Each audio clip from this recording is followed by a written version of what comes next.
मैं डॉक्टर रमेश शुक्ला एक बार आपका फिर से स्वागत करता हूं आपके अपने online educational platform the Lucknow study station पर। ये क्लास हमारा संख्यात्मक योग्यता का चल रहा है और इसके अंतर्गत हम आपसे बात कर रहे हैं सिंपल एंड कंपाउंड इंटरेस्ट यानी साधारण ब्याज और चक्रवृद्धि ब्याज पे। ये चौथा क्लास है। इससे पहले आपके 3 क्लास कंप्लीट हो चुके हैं। आप क्रम में देखते हुए आइए। इस क्लास में कुछ बहुत ही छोटे से क्वेश्चनों पर बात करूँगा जिनमें अक्सर लोग गलती कर देते हैं फिर या काफ़ी समय बर्बाद करते हैं। तो एक एक करके देखिएगा। यहाँ पे हमने 5 क्वेश्चन नोट किए हैं और किसी क्वेश्चन का कोई भी ऑप्शन नहीं है क्योंकि हम सीख रहे हैं यहाँ पे। तो पहला सवाल आपके सामने है, एक धनराशि साधारण ब्याज की एक निश्चित वार्षिक दर पे 8 साल में अपने का 3 गुना हो जाती है या 3 गुना हो जाती है, ब्याज की वार्षिक दर क्या है। एक कोई प्रिंसिपल है जिसके बारे में मालूम नहीं है, एक निश्चित साधारण ब्याज की दर पे उठाया गया है और 8 वर्ष का समय लेने के पश्चात या 8 वर्ष के टाइम ड्यूरेशन बीतने के बाद वह धन 3 गुना हो जाता है। तो आपसे ये पूछा जा रहा है कि फिर रेट ऑफ इंटरेस्ट इन्वॉल्व क्या है। अच्छा, यहाँ पे देखिए इस प्रश्न का आंसर कैसे देंगे। एक धनराशि साधारण ब्याज की एक निश्चित दर पर, निश्चित वार्षिक दर पर 8 वर्षों में 3 गुना हो जाती है। 8 वर्षों में क्या धनराशि आपको मालूम है? नहीं मालूम है। 1 रुपये था और ये 3 गुना हो गया, यानी प्रिंसिपल 1 रुपये था, अमाउंट 3 रुपये हो गया। तो फिर इंटरेस्ट क्या होगा? इंटरेस्ट जो होगा वो अमाउंट माइनस प्रिंसिपल यानी 2 रुपये होगा। तो ब्याज 2 रुपये है, अमाउंट 3 रुपये है और प्रिंसिपल 1 रुपये है। कोई धन 8 साल में 3 गुना हो जाता है, 1 रुपये 3 रुपये साधारण ब्याज में हो जाता है, जाहिर सी बात है 2 रुपये ब्याज है। आपसे पूछा दर क्या है, तो दर को फाइंड आउट करना है। दर बराबर होता है ब्याज गुणे 100 और बटे मूल्य। तो मूल्य यहाँ पे आपका 1 रुपये सिर्फ था और टाइम 8 ईयर था। यहाँ पे 2 से काट देंगे, ये 4 हो जाएगा और 4 से इसे काट देंगे, आपका आंसर आ जाएगा 25%। यानी 25% की रेट ऑफ इंटरेस्ट पे ये 8 साल में अपने का 3 गुना हो जाएगा। तो ये तो कंसेप्ट है। आप यहाँ पे कोई फार्मूला पढ़ने की ज़रूरत नहीं है। अब आप सवाल ये उठता है कि क्या इतना लिखने या करने की ज़रूरत है? हरगिज़ ज़रूरत नहीं है। जब भी आपसे कोई गुना में बात करे, जब भी आपसे कोई गुना में बात करे और ये कहे कि धन का 2 गुना हो गया, धन का 3 गुना हो गया, धन का 4 गुना हो गया, धन का 5 गुना हो गया, या फिर ये कहे आपसे कि ब्याज धन का दुगना हो गया, ब्याज धन का 0.75 गुना हो गया, दोनों बातों में अंतर है। यहाँ पे क्या है, धन 3 गुना हो गया। अगर 3 गुना कहता है तो आप 200 लिख लो, यानी 2 को 100 से मल्टीप्लाई कर दो और रेट ऑफ इंटरेस्ट से अगर भाग दोगे तो समय निकल आएगा और अगर समय से भाग दोगे तो रेट ऑफ इंटरेस्ट निकल आएगा। देखिए वर्बली आंसर किया जा सकता है।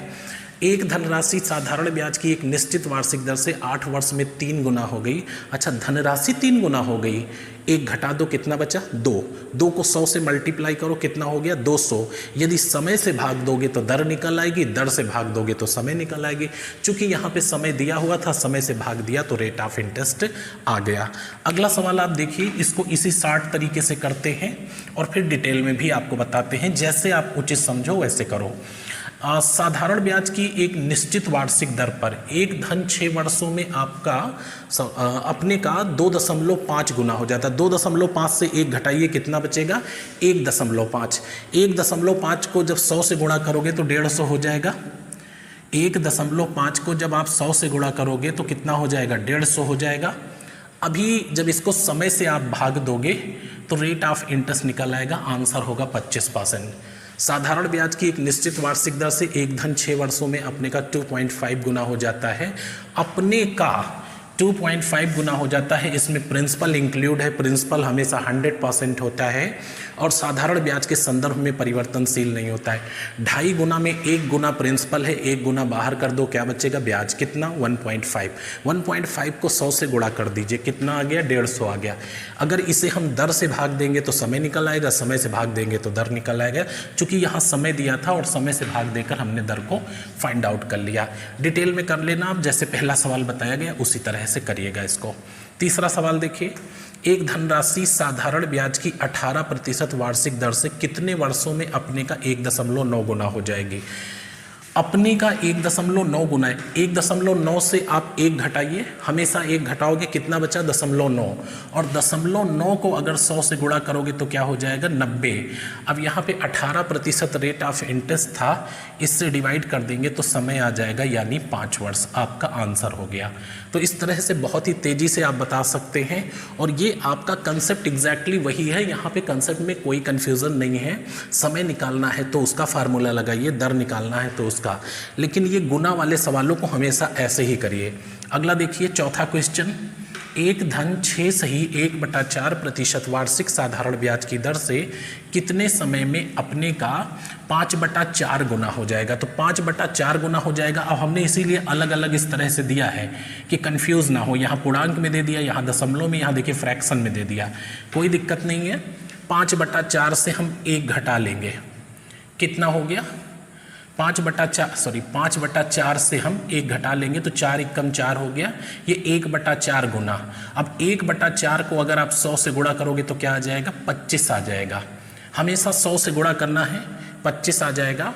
अब इसे रेट ऑफ इंटरेस्ट से डिवाइड कर रहा हूँ, समय निकल आएगा। 6 चौको 24, 1 25/4, 25 नीचे और 4 ऊपर, 25 कट गया। आपका आंसर क्या होगा 4 वर्ष, 4 ईयर, 4 वर्ष हो जाएगा। तो कॉन्फिडेंटली आंसर दीजिए, कहीं से कोई दिक्कत नहीं है।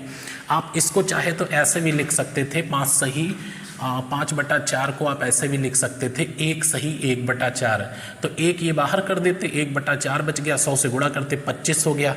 अब चूंकि रेट ऑफ इंटरेस्ट दिया हुआ है, रेट ऑफ इंटरेस्ट से डिवाइड करोगे तो टाइम निकल आएगा। बाय द वे टाइम दिया होता तो रेट ऑफ इंटरेस्ट निकल आता। तो इस चीज़ को आप ध्यान रखेंगे कि गुना वाले सवाल हमें ऐसे ही करना है, ना तो इसके लिए हमें कोई ट्रिक पढ़नी है और ना ही इसको हमें ट्रेडिशनल मेथड से लगाना है। अगला सवाल, साधारण ब्याज की एक निश्चित दर से कोई धन 7 वर्षों में अपने का 0.665 गुना हो जाता है। यहाँ पे कोई धन 7 वर्षों में अपने का 0.665 गुना हो जाता है। तो आपको बताना है, सॉरी गलत पढ़ रहा हूँ, साधारण ब्याज की एक निश्चित दर से कोई धन 7 वर्षों में अपने का 0.665 गुना ब्याज देता है। धन तो 1 गुना से कभी कम हो ही नहीं सकता है। प्रिंसिपल हमेशा 100% होता है। साधारण ब्याज के संदर्भ में मूलधन परिवर्तनशील ही नहीं होता है, बाई परसेंटेज ही हमेशा 100 होता है। तो साधारण ब्याज की एक निश्चित दर से कोई धन 7 वर्षों में अपने का 0.665 गुना ब्याज देता है। तो यहाँ पे ये ब्याज की राशि है जो कि प्रिंसिपल का 0.665 गुना हो गई है। नो प्रॉब्लम, किससे गुणा करते हो 100 से, यहाँ कुछ घटाओगे नहीं। 100 से जब हम इसे गुणा करेंगे, चूँकि ये ब्याज है इतना हो गया, ये प्रिंसिपल नहीं है ना अमाउंट है, तो 66.5 आ जाएगा जब 100 से गुणा करोगे। और इसको आप किससे भाग दोगे, टाइम से भाग दोगे तो रेट ऑफ इंटरेस्ट निकल आएगा। 7 9 63 हो गया, और यहाँ पे 7 9 63 हो गया, 3 बच जाएगा, दशमलव लग जाएगा, 7 5 35, 9.5% रेट ऑफ इंटरेस्ट आ जाएगा। बड़ा इंटरेस्टिंग सा क्वेश्चन है और कहीं से बिल्कुल कन्फ्यूज़न नहीं रखिएगा। यहाँ पे आपसे जब कहा गया कि धन अपने का गुना इतना हो गया, तब तो उससे आप 1 घटाओगे। जैसे 4 गुना हो गया तो 300 लिखना, 7 गुना हो गया तो 600 लिखना, 2.4 गुना हो गया तो 1.4 लिखना, 100 से गुणा करना। रेट ऑफ इंटरेस्ट दिया होगा तो उससे डिवाइड करोगे तो समय निकल आएगा, और समय दिया होगा तो उससे डिवाइड करने पे रेट ऑफ इंटरेस्ट निकल आएगा।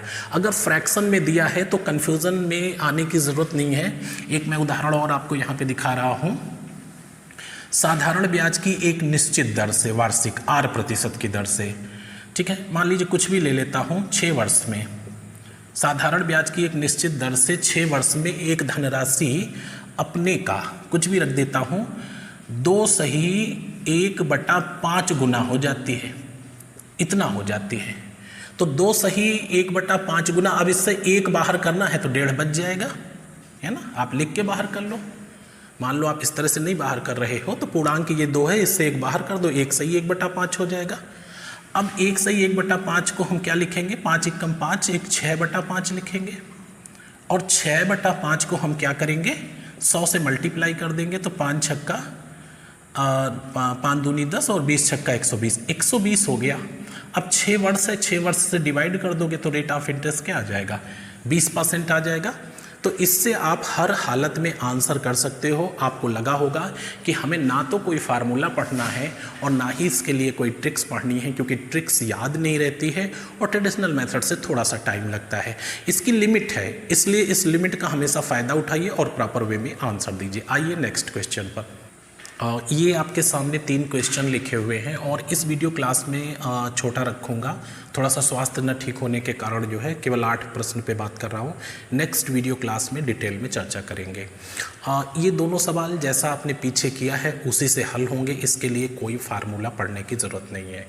एक राशि साधारण ब्याज पर 5 वर्षों में 3 गुना हो जाती है। यहाँ पे मेरी एक क्वेरी है, कितने समय में?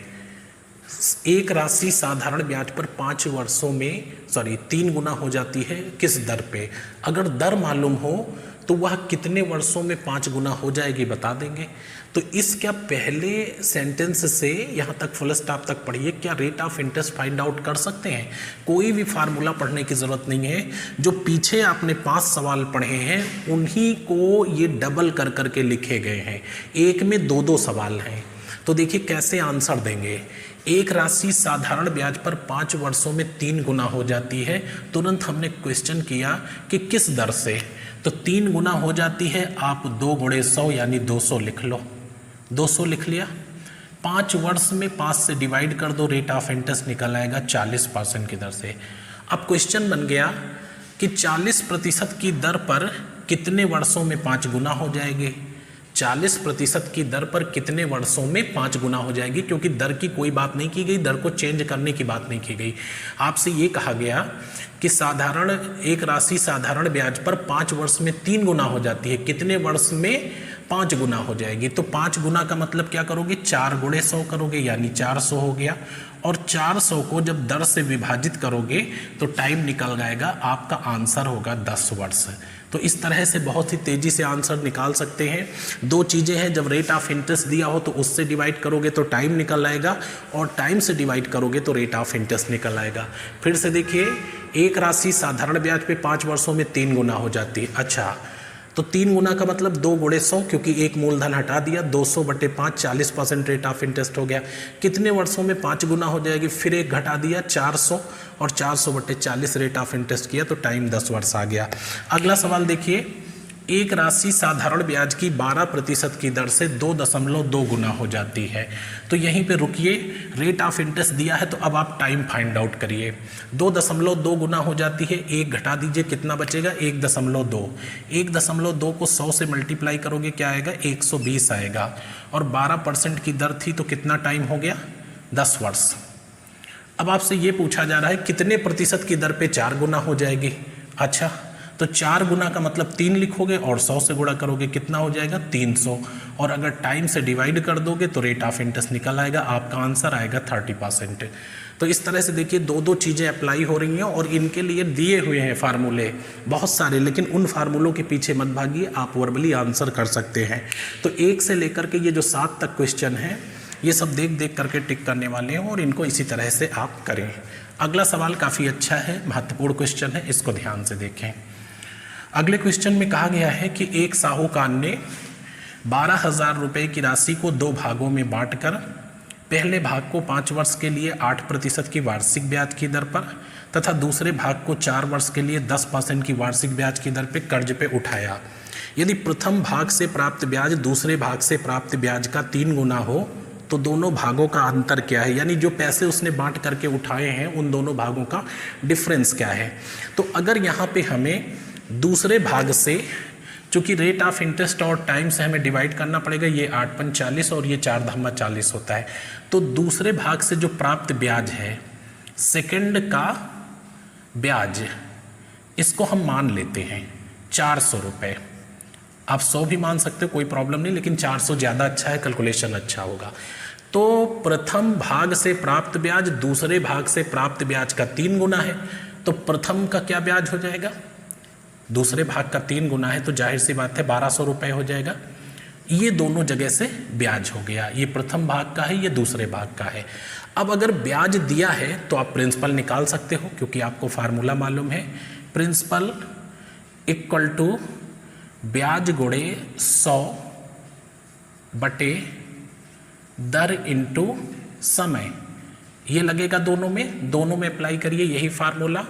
ब्याज 1200 है गुणे 100 और दर आपकी पहली वाली क्या है 8% है और टाइम कितना है 5 है। अच्छा, दूसरा ब्याज कितना है 400, तो ब्याज गुणे 100 और रेट ऑफ इंटरेस्ट कितना है 4 वर्ष समय है, रेट ऑफ इंटरेस्ट 10% है।